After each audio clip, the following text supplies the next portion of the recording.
right. I'm right, dude. Dusty Baker's way better than Espada. Or are you on? Is he better than Hinch? No.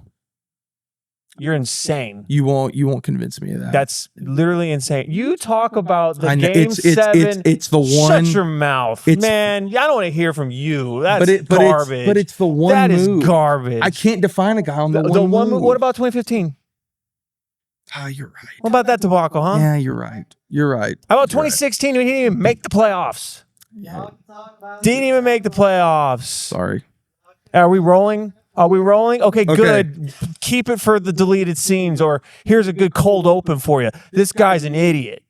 Hello, I am said idiot. How are you? What is going on, Houston? This is Jet Boyer here on Athletically Declined. We want to give a special shout out to our sponsors of the stream, our boys at Sold Out here in League City, Texas.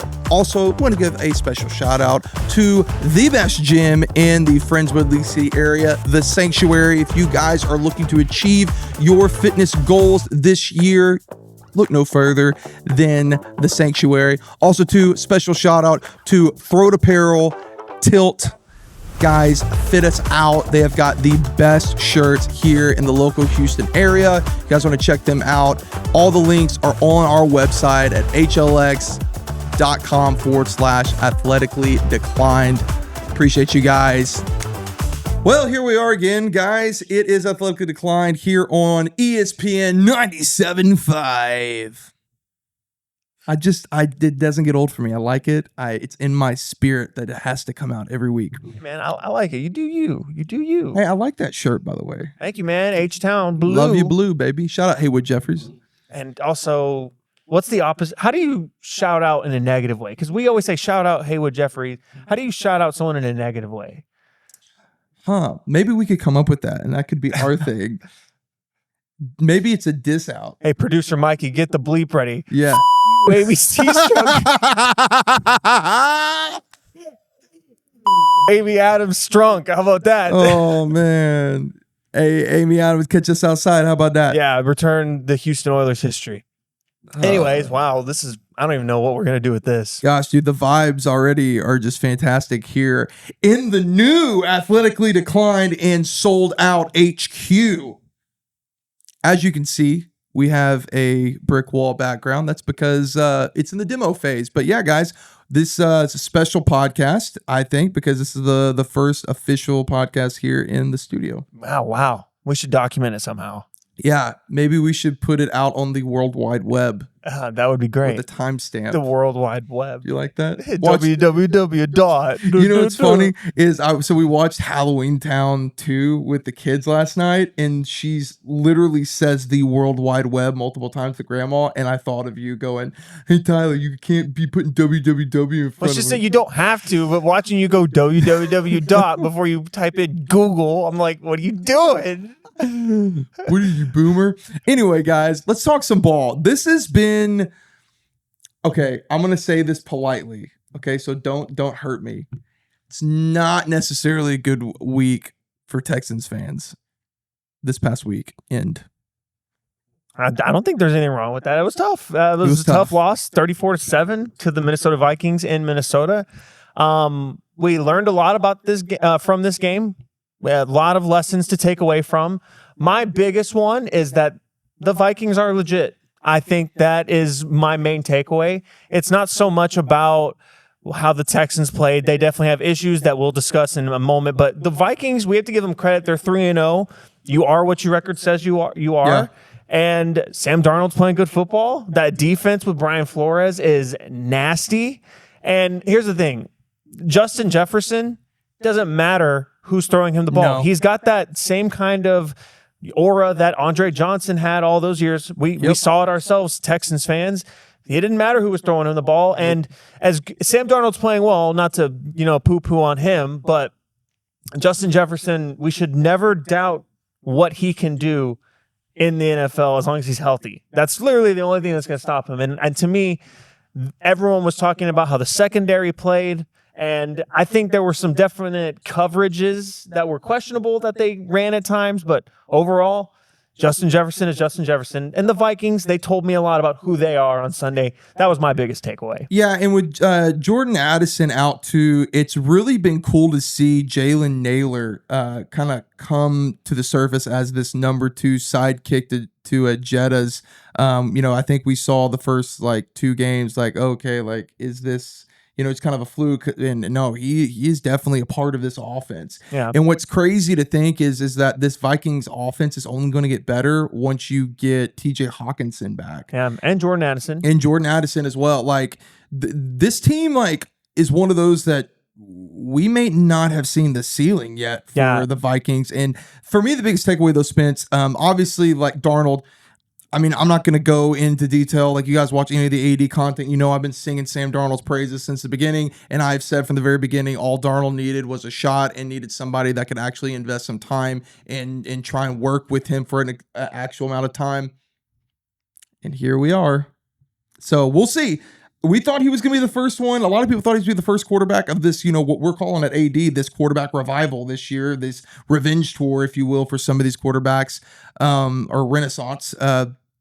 He was going to be the first one to come down to earth, and he's not. I know. 4 touchdowns. That's a big game, dude. But I think the biggest story, and I haven't even said this to you yet, so I'm excited to say this. We've been talking about that Bobby Slowick, and we'll get into more detail on Houston's, a lot of their feeling right now, Texans fans on Bobby Slowick, but that Slowick would be the premier pick for a head coach. I disagree now. I think that at the end of the year, Brian Flores is finally going to get his shot. And me and you talked about this when with New England, when Belichick left and they put Mayo there, we wanted to see Flores go there. Yeah. We thought that was going to be an ideal spot and could have been a dark horse. But I'm telling you, man, I think Brian Flores has a drastic turnaround. Like, they didn't play horrendous last year. It was still, in my opinion, they played better than what the talent on that team was because Brian Flores is good.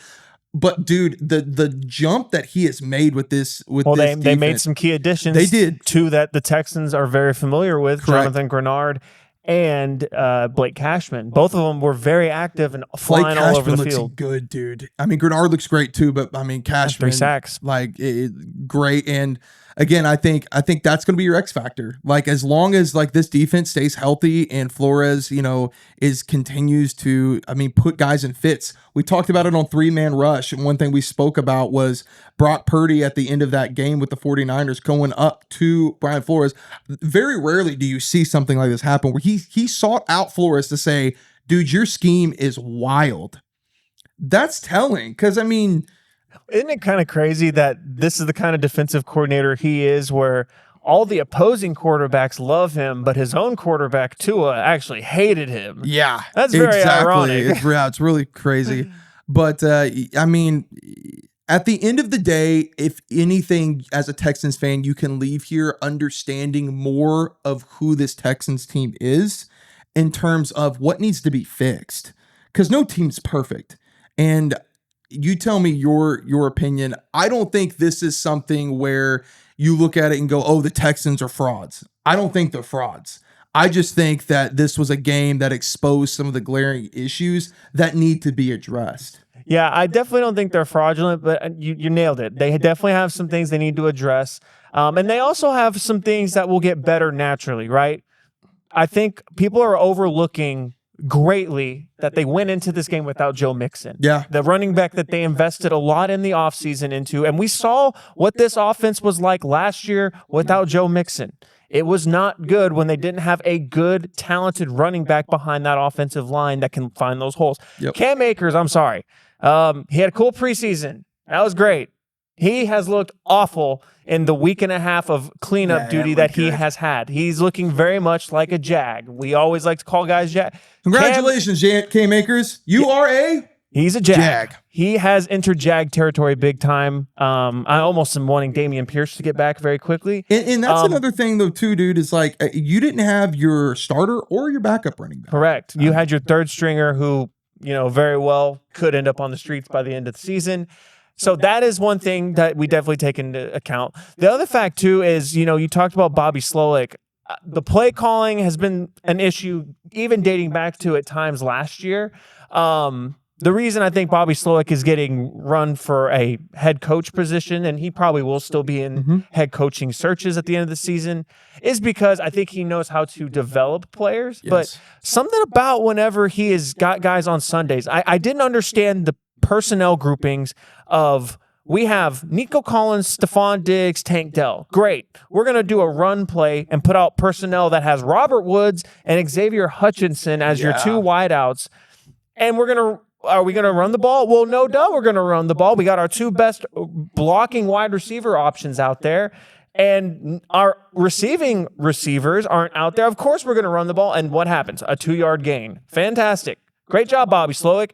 Love the creativity. So that exposed a problem there. I'm not too worried about what we saw on the defensive end, though. As weird as that might seem, I saw they were getting after Darnold a good amount. He was doing well under pressure. You're seeing him being like that's the deal with Darnold that you really haven't even seen the fullness of. Is Darnold hadn't taken off yet, but people forget Darnold got some speed to him. He's a lot quicker than he leads on to be. He had a 101.4, I think it was a 101.4 passer rating when under pressure on Sunday. He was playing very well, so I'm not worried entirely. That's not going to happen every single week. No. I'm not entirely worried about the Texans, the state of their defense. That should be okay. And here's another thing, too, for Texans fans to take solace in. Christian Harris has still not played this season. He will come back, and he's going to be a very, very welcome addition to this Texans defense. So defensive side, I'm not worried at all. The other side, that's where the issue lies with Bobby Slowick. And then also Laremy Tunsil. Now, people talking crazy this week. People are crazy. Talking about trade him, talking about cut him, talking about benching him. We can't do any of that. Laremy Tunsil is a top 5 left tackle in the NFL. Newsflash, you gave up a lot to get this guy too. To me, it's not even about that at this point. He's had multiple contracts with the Texans since that trade. That does speak to how highly he is viewed in Houston.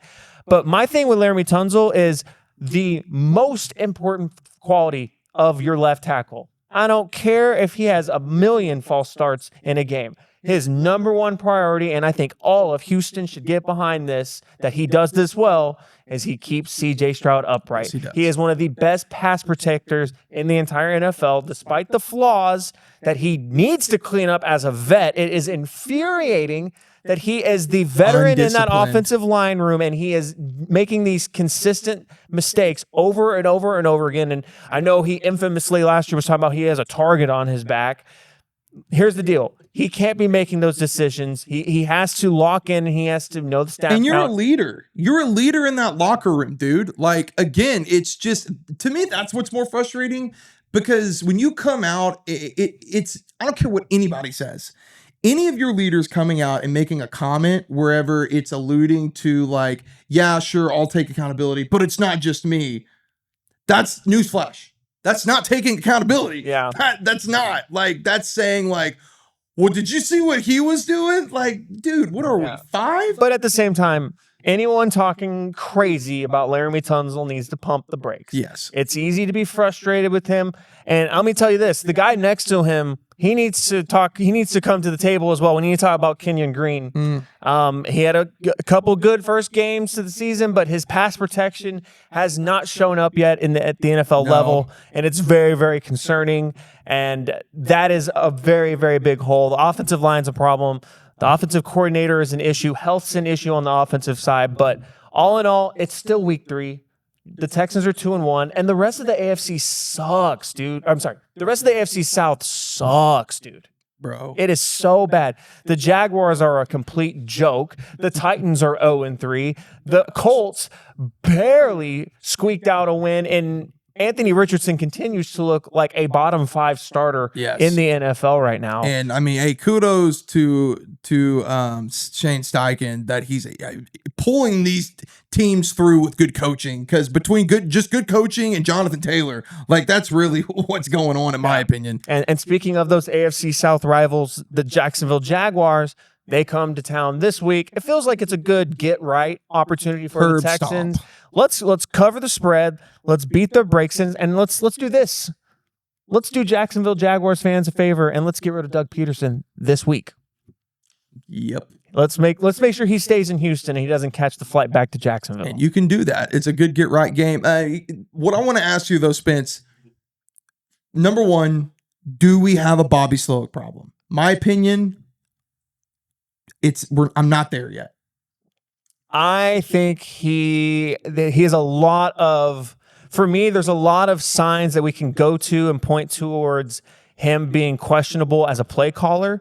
And again, I have problems with some of his personnel decisions. Ultimately, I think he's a good coordinator, but he terrifies me. He terrifies me. Secondly, my biggest concern is, do we have too many wide receiver mouths to feed? And is that what we're seeing? Oh, no, I don't think so.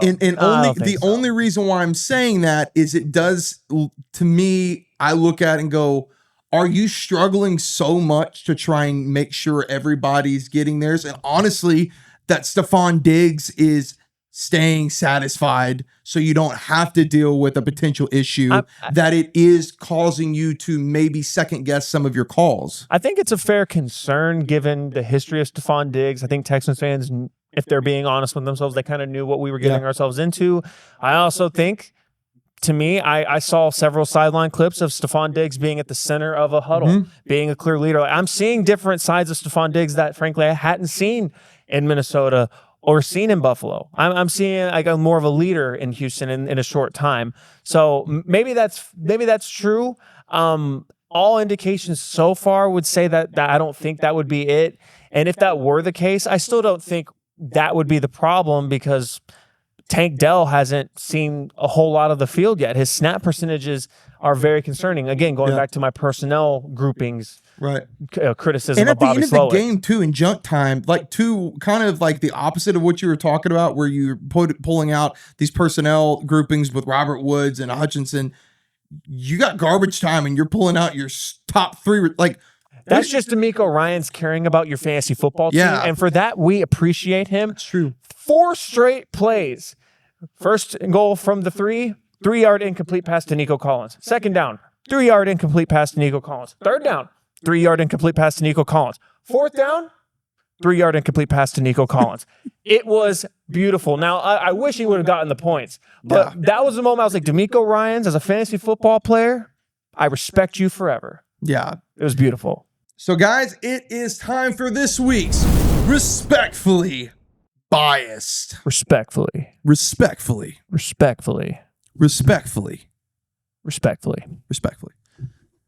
week, we got a boy A-Train going to be giving us what he thinks. A-Train is Alex, by the way. Yeah, it's our boy, producer Alex. So let's see what Alex has this week on Respectfully Biased. I've got a respectfully biased opinion for y'all. Josh Allen, not Lamar Jackson, should be in the running for MVP every single year. He's got better passing numbers, more passing touchdowns, more rushing touchdowns, a better record, and he misses less time. I don't understand why Lamar is getting all this hype and Josh Allen's being left off every single year. Why is he not getting the MVP he deserves? Josh Allen over Lamar. I know you have opinions on number 17, Josh Allen. Yes, me and him have made up. We're now friends. Old Joshy. Old Joshy. You like that? We got pet names. Oh God, dude. As a Jets fan, I'm very conflicted on my affection for Josh Allen. However, there's no denying Josh Allen and Pat Mahomes are this generation's Brady and Manning. It is what it is. They are 1 and 2 every single year. It seems like for the past, 4 or 5 years, fair to say. And here's my opinion on Lamar Jackson. Lamar has had every single chance. Lamar has had good defenses. Lamar has a good head coach. I would say Lamar, other than Mahomes, when it comes to looking between Josh Allen specifically and Lamar Jackson, I think Harbaugh's a better head coach than McDermott. I mean, you know how I feel about McDermott. I don't think McDermott's a good head coach. I think McDermott is the reason why the Buffalo Bills have been held back. Now, to week 3, Buffalo Bills beating the brakes off of people. But I just am more confident in Josh Allen, the passer, the football player, as far as like playing the position of quarterback and his ability to make things happen in crunch time. I mean, some of the biggest games over the past 3-4 years, Spence, who have they been between? It's been playoffs, Josh Allen, and pick a quarterback. Yeah. I can't say the same thing with Lamar, because the thing that I think about with Lamar Jackson is he's just never good enough to finish the job in the playoffs. Yeah, last year was as close as he's gotten, and he was very close, but Pat Mahomes is the Grim Reaper, and he ends all dreams. But I totally agree with Alex on this take. Josh Allen is someone I think, like you said, is in that conversation, the top 3. And while Lamar, I think, deserves to be in that conversation as well, and I do think he takes a lot of unfair criticism from people, I think his MVPs, I definitely think, are deserved. I do wonder how Josh Allen hasn't gotten more hype for some MVP votes.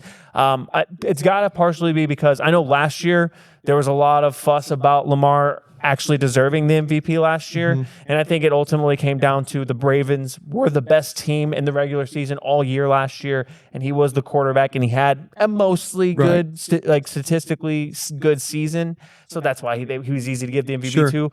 And his other MVP, he was a unanimous MVP. Yes. And there was no doubt about that one. First one since Tom Brady, correct? Yeah. We won't discredit his MVPs. It is fair to say, though, that I don't care about his MVPs. He's not better than Josh Allen. If you switch their places, I wonder if things might have been different. I mean, even going back to his rookie season with Lamar, like Lamar's had at least one weapon. I mean, Allen didn't get his weapon until what? I think year 2 is whenever the trade happened with Stephon Diggs. I think that's right. I believe it was year 2 or 3. Yeah. So, and even without, like, again, like, I'm a big proponent as if you think you have a quarterback that is great, that is elite, that is generational, show me what he does with no weapons. Josh Allen is showing why he is generational. And, but I want to give one small correction there. I think his weapons are a lot better than people lead on. I have long been a fan of Khalil Shakir, and he is showing up for them. Keon Coleman caught a touchdown in week 3. He looked very good, and I think the tight ends that they have, you know, when they run both of them on the same field on the same time, you know, things happen. I think they Cook, have underrated running back, brother. Very good running back in the NFL. Hot take: James Cook is already a better running back than his brother. Wow. Ugh, I don't know. Dalvin Cook had some pretty crazy. We'd have to pull the numbers on that one. That feels just hot takey for hot takey sake. It's just for sake. Hot takey sake. You like that? That's what you're gonna get here, baby. Wow. No, I like that. I think now I will say this. I'm gonna say this. I will tell you this of Alex's take. I don't think it's that spicy. I don't think I think that's something most people would agree on. I don't think there's going to be a lot of people that will say, yeah, Lamar is better than Josh Allen. I think that the argument would be more that Mahomes would be deserving of the MVPs over Lamar. I think that would be more of what most people would say. I think for whatever reason, I do think in the MVP voting standpoint, though, that for what that he does, that Allen gets left out. Yeah. For whatever reason. It is weird.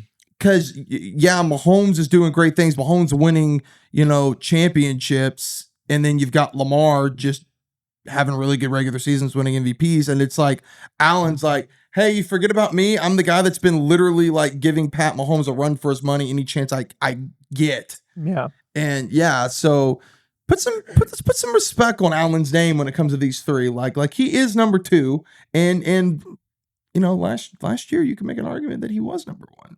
Yeah, absolutely. Last year, what Josh Allen did last year, I think was pretty spectacular. I think so. And we've already seen through 3 weeks, the Bills are 3-0.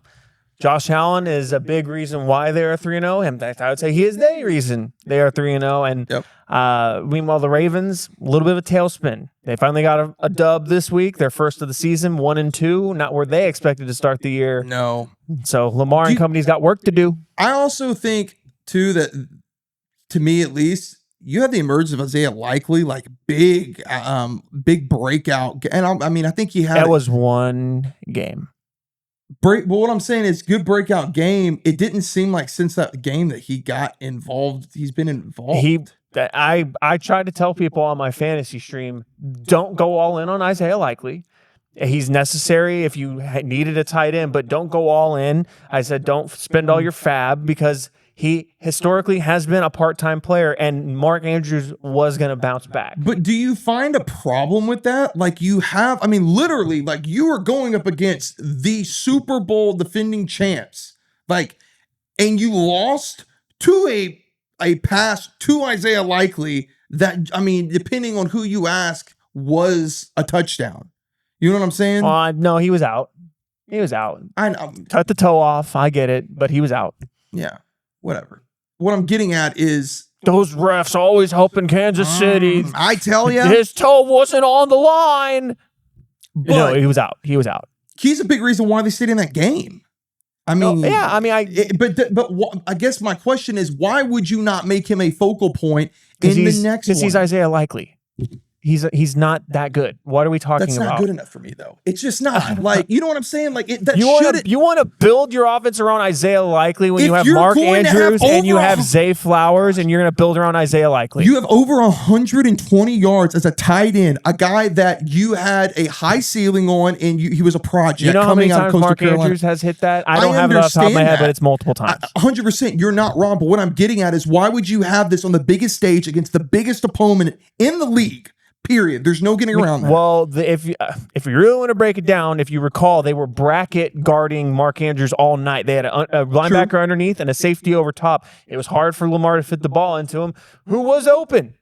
Isaiah Likely, the backup tight end. Then do it again. You know what I'm saying? Okay, but that's based off of one defensive coverage. We're not getting that every single week, right? They're giving him different looks. Isaiah Likely is not a good player. Why are we talking about why are we talking about him being the focal point of the Ravens offense right now? It has been fun getting you on this tangent, though, I will have to say. That is crazy. But circling back here after we've chased that rabbit, Lamar Jackson underneath Josh Allen. Thanks, A-Train. That's a good one. Yeah. Also, too, before we sign off, shout out as the time of recording. This is, what's the date today? 24th of September. Our and your Houston Astros have clinched the playoffs. AL West champs. We run the West. Let's go, baby. Shout out H-Town. So cool. Spence, looking beautiful as always tonight. Ah, thank you, brother. Yeah. Guys, this has been Athletically Declined on Houston's 97.5. Y'all take it easy. You made it till the end of the video. We appreciate you continuing to support us by showing your love and watching the video. If you haven't, please make sure you like the video below so that we know that we did a good job. And if we didn't, there's a comment section for a reason. Let us know what you didn't like, or if you have some suggestions. We are always open to listening to you guys because we are by the fans for the fans. And if you would please do us a favor and go to our YouTube channel at Athletically Declined Sports and hit us a subscribe. You guys can check out all the shows that we have going on during the week. Appreciate you guys. We'll see y'all in the next video.